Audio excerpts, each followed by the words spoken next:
Hello and welcome back to another episode of Max's Garage, and today I got some updates. So like I said, I have some updates starting with the truck here. Since you've seen it last, I've started swapping over the cylinder heads.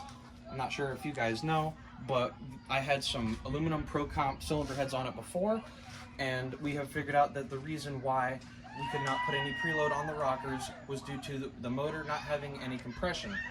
We believe that it was the cylinder heads. We're not 100% sure. We just purchased some Edelbrock cylinder heads to replace these Pro Comps to see if that was the issue.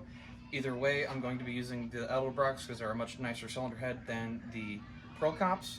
So as you can see, I am in the middle of swapping them over. I currently have one cylinder head off, obviously. I have not got the other one off yet due to me not being able to get the power steering pulley off. I had a power steering puller on it, and it was not playing nice. So I am going to try something else to get it off. I'm not 100% sure what I'm going to do, but I'm sure I'll get it. Other than the motor side of things, the truck is still the same since you've seen it last, as you can see. She's still gorgeous, still beautiful. A little dirty, but she needs a bath. Which I will get to that sooner rather than later. Also, since you've seen it last, I have named the truck. Back here, if you come over here and look, I've also added some stickers. You can check that out. You might be able to see it. I know the crap in the bed's in the way. It says Loco Mocha time, but I call her Mocha for short, and I'm gonna get a license plate made for the front. I think it'll be pretty cool. It has been quite some time since I've messed with the truck. Like you seen with the cylinder heads. It's kind of turned into a storage bin. As you might be able to tell, there's crap in the cab, and the bed's full of trash that needs to go to the scrap yard. As you can see here, all kinds of crap in here. So, I mean, once I get it running and stuff like that, I'll clean it out and whatever. But right now, just to kind of clean the garage up, I put it all in here. As far as what's to come with this here truck, I plan on, of course, fixing up the interior a bit. I'd like to get the seat reupholstered, maybe get a new dash and some real carpet. I got some house carpet in there right now, so I'd like to get some actual carpet put in, doll up the interior, make it nicer. I would like to professionally have the paint buffed. Right now it's just got some like cheapo wax, hand wax, just to make it look pretty-ish. And as far as mechanically things go, of course, finish the engine, make that thing run like it should, make it reliable. The transmission, it has a 700R4 out of an F-body because the original transmission had gone bad. The original owner told me he had swapped it for the car transmission.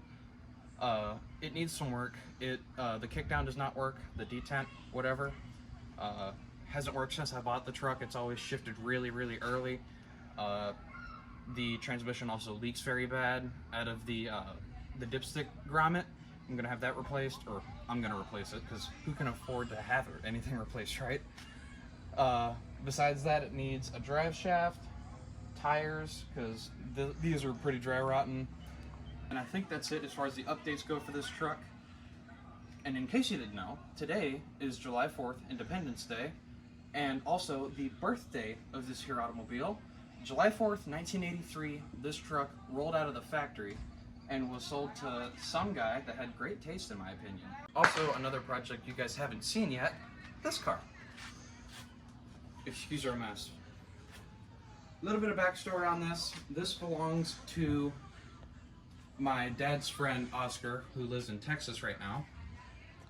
My dad has been building this for him because he has done a lot of things for our family. He's been very, very good to us, and this is sort of a pay him back kind of deal.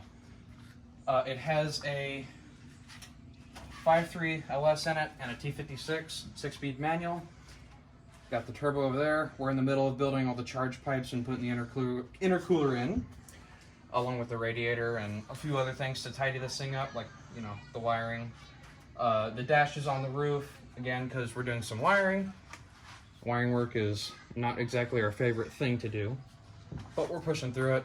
We're slowly plugging away at it, getting it done. This is a 1985 Buick Regal with the Grand National front clip put on it. This front clip in particular actually came off of another car that actually belongs to my dad, which he used to use for drag racing. which I will get to in a few moments. It is currently in the backyard. You come back here, you can get a good look at the interior of this whole thing. Again, it's a mess. As far as the physical condition of the car, it's actually pretty solid. It's just got some bubbling, like right here. And on the other side, there's another spot just like that. And there's a bubble in the door, the bottom of the passenger door. Other than that, there is zero rust in this entire car. It's been garage kept, as you can see, for the last 30 years since Oscar had bought it. And we did the race car stuff to it. You can have it like in the trunk. Got a bunch of our crap in there. But again, like right in here where these cars love to rust out, you'll get that tree material and stuff in here and rots them out bad. No rust, all solid. Another thing you guys haven't seen yet is this. This is a 1995 Chevy Monte Carlo Z34. It was given to me by a friend of my teacher's whose husband is sick, and he had got this from a NASCAR race back in 1994 when the car was brand new. He won it in a raffle that the race had held. It was actually a NASCAR race. It was the Brickyard 400, if you guys have heard of it. Here, I'll show you the side of it. You can see it says Brickyard 400 official pace car, and their little Indianapolis sticker right there, the Motor Speedway, Indianapolis Motor Speedway. Very cool car. And I have since done some work to it. It had sat for 6 years in their driveway due to his health issues. They started years ago, and the car just ended up sitting after that.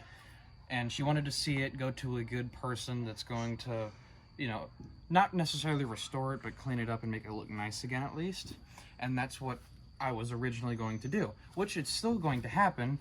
I actually ended up deciding that I gave it to my brother here. He's actually holding the camera. I decided to give it to him. That way he had a car for when he's 16 and driving, which he's getting close to. I am too myself. Cut. But as far as the car goes, I will make a separate, probably a YouTube short about this car without the cover on it, and maybe a video of it running. And besides for this, the fourth car is this car. This is a 1984 Buick Regal, again with the Grand National front clip, which is now on that car in the garage. This car used to run 990s in the quarter at about 120 miles an hour. About 11 or 12 years ago. It was at the end of 2012, the motor and trans came out of this and went to a buddy of my dad's. And after that, the car just sat in my grandmother's backyard for those 10 or 11 years. And it really did a number on it. The pool in that backyard, there's a pool right next to the car. That chlorine really tore this sheet metal up. If you come over here and look inside the car,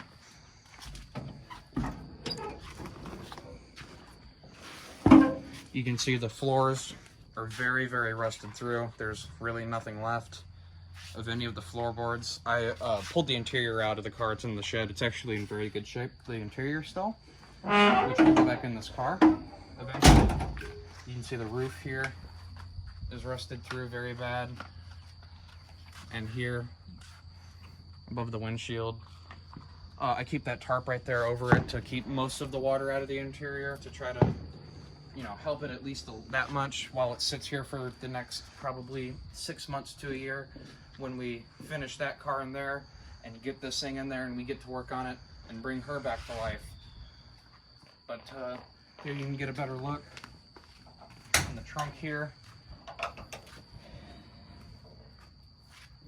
Trunk pan's actually in not bad shape.